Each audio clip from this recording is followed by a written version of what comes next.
Thank you, Pastor Kat. Good morning, friends. For those of you I haven't had the pleasure of meeting yet, my name is Anna Marie Reinhard.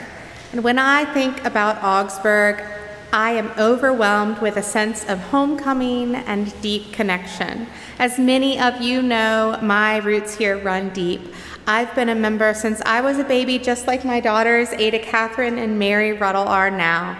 Some of you might remember my mom, Kathy Carr, and her siblings growing up here from this age as well, with their parents, Ruth and Keith Cookin. And if you've spent any time in the choir loft or at a pub theology gathering, you probably know my aunt and uncle, Kevin and Karen Cookin.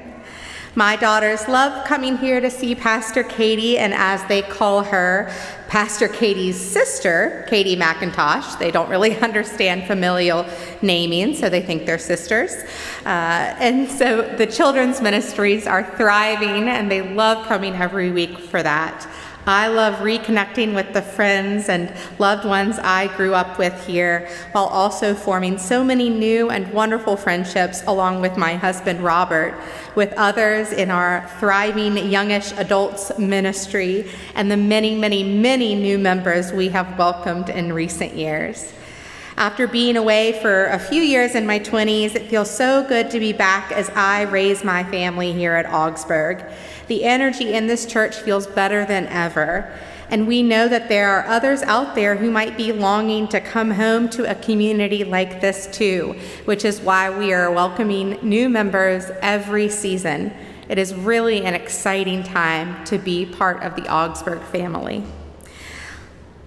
As we look forward to 2026, opportunities abound for us to be one in mission here at Augsburg, and we have so much to be grateful for. Our ministries are growing and thriving, from the blessings of our new music associate, Miss Karen, and our youth and children's activities. We will be fully staffed in 2026, including a future full-time associate pastor that will be called soon. That growth is also a sign of our increasing financial commitments. Our campus renewal project is nearing completion, and I know we are all so excited about that.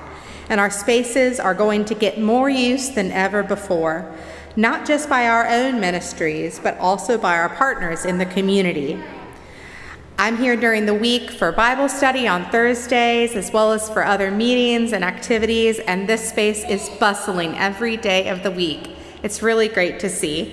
It's exciting, and it also means we need to invest more in things like facility management and rising utility costs. I was recently on the steering team for the Dwelling's first ever fundraising event, which was held here downstairs in the beautiful refurbished Family Life Center.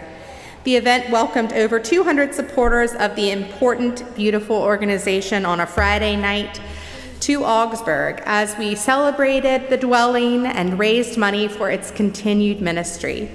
A few weeks later, I was here on a Saturday night upstairs in the gathering room setting up for the Ministry Involvement Fair, and downstairs in the Family Life Center, many were gathered for a dinner for the Shepherd Center. Those are just two examples of organizations who are dear ministry partners to Augsburg using our space well. I'm so happy to see that groups at Augsburg and in our community are choosing to host their important events here in our refreshed space. Appropriate fees are, of course, agreed upon to cover cleaning costs and such, but the fact remains that higher usage of our space increases our overhead cost. This is a good problem to have as we continue to do God's work. Our mission that we all share extends far beyond these walls, and our partners in ministry need our support more than ever. The challenges faced by organizations like Lorient's, the CBC Food Pantry, and the Dwelling are not going to change anytime soon. As their other funding sources continue to be cut, we are called to step up with our time and our resources. Augsburg's investments through our volunteer hours, our staff's dedicated support, and our financial offerings is crucial. Here at Augsburg, we are truly all one in mission, and we are called to be a community of trust in our leaders, our pastors, our council, and our staff to lead us well. The stewardship campaign is an act of that trust and a testament to our faith. It allows us to honor our past. It gives us the ability to prepare our home for our future generations and to continue to do the important Lord's work here at Augsburg and in our community. Next Sunday, September 28th, is Commitment Sunday. I ask you to prayerfully consider your commitment to Augsburg's ministry in 2026. This isn't just about making a pledge, it's about participating in our shared story of faith, family, and the future of this place that we call home. And now we will sing the second verse of We All Are One in Mission. Thank you.